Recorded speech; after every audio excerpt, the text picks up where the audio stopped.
3,500 children adopted each year in the UK. Of them, only 100 or 200 will be adopted at birth, and really the average age for children to be adopted is 4 years old.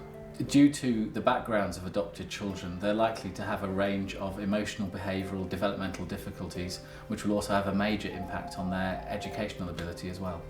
Hello, Jonathan Pierce. Some of my children have been bullied at school.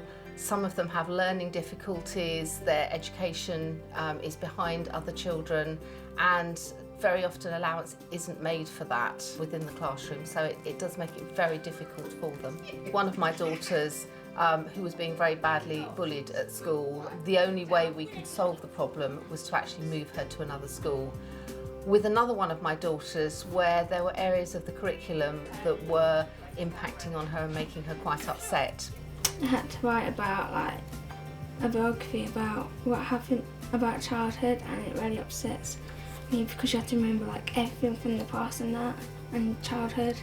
Children who've experienced relational traumas and losses in their early years quite often are at risk of having attachment difficulties, which means that it puts them at a disadvantage in schools. So even though they're in an adoptive placement or even though they're in a safe school, they can still be on this hyper alert, and they're very oversensitive and hypervigilant to danger. The executive functioning skills of children who have suffered early trauma are often not as developed as they should be for their chronological age.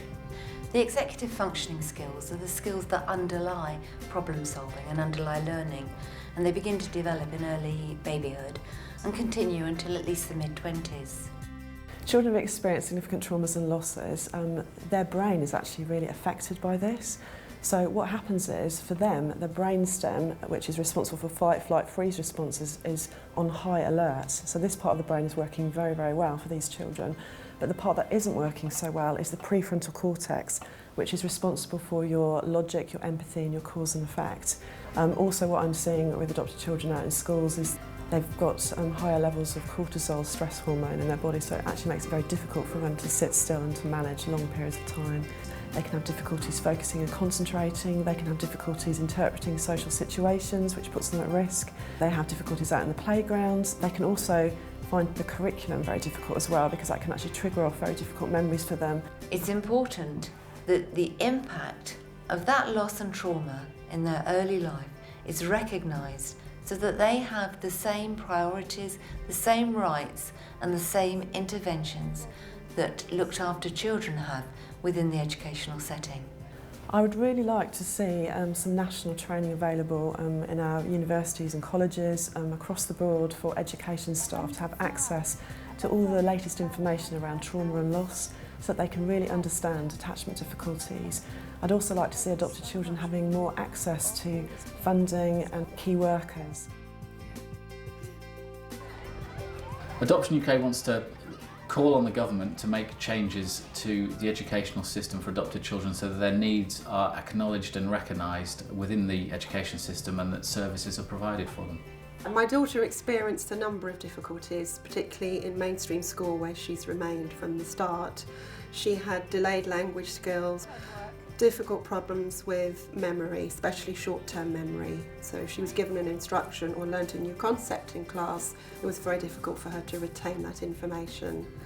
I think I got more help at primary school because I had a statement of special needs then. And then when I got to secondary school, I still had it for about 2 years. They thought I got too good, so they took me off it, and then I was treated like all the other kids at school. Well, there are long-term consequences in not addressing the educational needs of traumatised children, whether they're adopted, still in the care system or some other vulnerable group.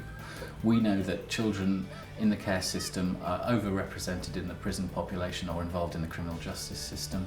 There are low educational outcomes for them. They're also overrepresented in terms of mental health issues as well.